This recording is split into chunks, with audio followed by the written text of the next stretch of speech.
नमस्कार, मेरा नाम है डॉक्टर रुद्रमोहन और मैं हूं आपका जानकार दंतकार। ओरल हेल्थ चैनल के माध्यम से आज मैं आपसे बात करने वाला हूं कि टीथ स्केलिंग यानी कि टीथ क्लीनिंग, टूथ पॉलिशिंग और टूथ ब्लीचिंग में क्या फ़र्क है। तो शुरू करें।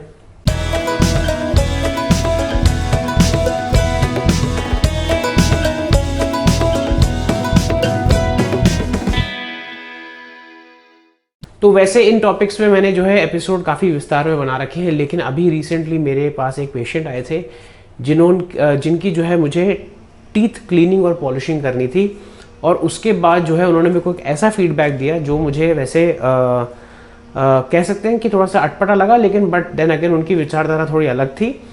इन्होंने आज तक जो है दांत की क्लीनिंग नहीं कराई थी, and on top of that मैं आपको बताना चाहता हूँ कि इनको आइडिया ही नहीं था कि इनके दांत में गंदगी कितनी है, करकट कितना है। अब मैं किसी पे व्यक्तिगत हमला नहीं करूँगा, लेकिन मैं आपको ये बताना चाहता हूँ कि टूथ क्लीनिंग, टूथ पॉलिशिंग और टूथ वाइटनिंग या टूथ ब्लीचिंग में बहुत फ़र्क है। सबसे पहले बात करते हैं हम टूथ क्लीनिंग के बारे में, यानी कि टीथ क्लीनिंग यानी कि प्रोफेशनल डेंटल क्लीनिंग या प्रोफेशनल डेंटल स्केलिंग के बारे में। स्केलिंग की जो प्रक्रिया होती है वो बेसिकली उसमें हम जो आपके दांतों में डिपॉजिट्स होते हैं, प्लाक और टार्टर।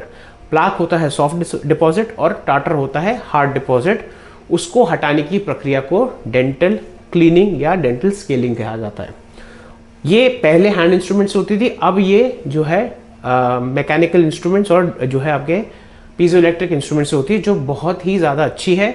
इससे जो है कोई साइड इफेक्ट्स नहीं होते। 3-4 दिन के लिए हो सकता है सेंसिटिविटी हो, बट इससे दांत ढीले नहीं होते हैं। पहली चीज़ मैं आपको बताना चाहता हूँ, आपके दांत पहले ही ढीले होंगे, जिसकी वजह से जो है जो टार्टर इतना ज़्यादा बिल्डअप हो रखा होगा कि उन दांतों को सपोर्ट कर रखा होगा, और उस टार्टर को हटाने के बाद हमने जब स्केलिंग करी और टार्टर हटाया तो आपके दांत हिलने लगे, जो पहले से ही हिल रहे थे।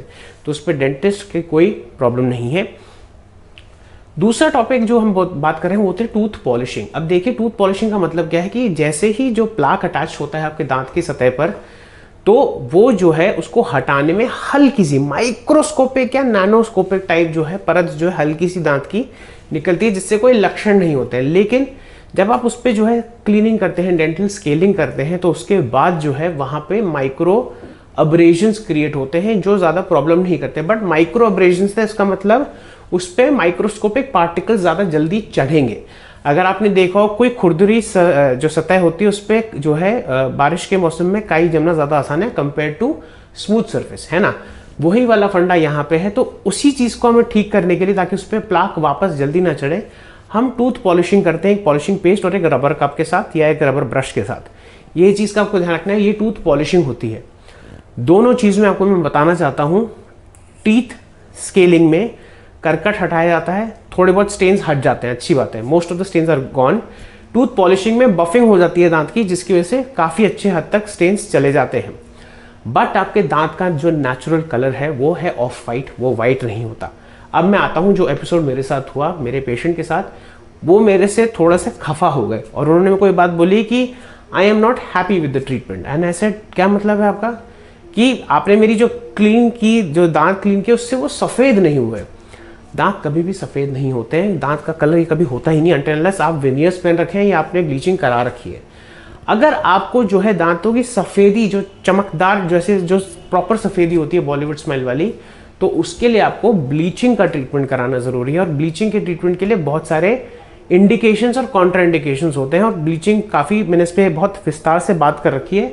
ये बहुत स्पेसिफिक केसेस में और एक टाइम बाउंड एक प्रोसीजर होता है, जिसमें हम सारी चीज़ें पेशेंट को बताते हैं कि इसके रिजल्ट्स कब तक चलेंगे और कब तक नहीं चलेंगे, और कितना एक्सपेक्टेशन वर्सेस रियलिटी वाली सेटिंग, वो हमें, आपको और मेरे को जो है, जो डेंटिस्ट है और जो पेशेंट है, उनसे एक एक्सपेक्टेशन सेटिंग की मीटिंग होनी चाहिए, जिसमें हम बता सकते हैं कि देखिए, इतना भी अच्छा नहीं हो जाएगा कि बिल्कुल श्वेत हो जाएंगे दांत, बेटर शेड, लाइटर शेड हो जाता है। तो ये बहुत ज़रूरी है आपका समझना कि टूथ क्लीनिंग से गंदगी निकलती है, टूथ पॉलिशिंग से जो है दांतों की पॉलिशिंग होती है, जिससे स्टेन्स हट जाते हैं काफ़ी हद तक, और जो है दांत की सतह स्मूथ होती है। और टूथ ब्लीचिंग या टूथ वाइटनिंग की वजह से दांत का शेड लाइट होता है, जो टेम्पररी होता है। ये चीज़, तीनों चीज़ आपको समझना बहुत ज़रूरी है। तो अगली बार अगर आप किसी डेंटिस्ट के पास जा रहे हैं तो उनसे ये बात ज़रूर करिए और प्रोसीजर के बारे में पूछिए ज़रूर, क्योंकि बहुत सारे लोग जो है हिचकिचाते हैं डेंटिस्ट के पास जाने से, और बोलते हैं कि या तो दांत की क्लीनिंग से जो है सेंसिटिविटी हो जाएगी या दांत ढीले हो जाएंगे।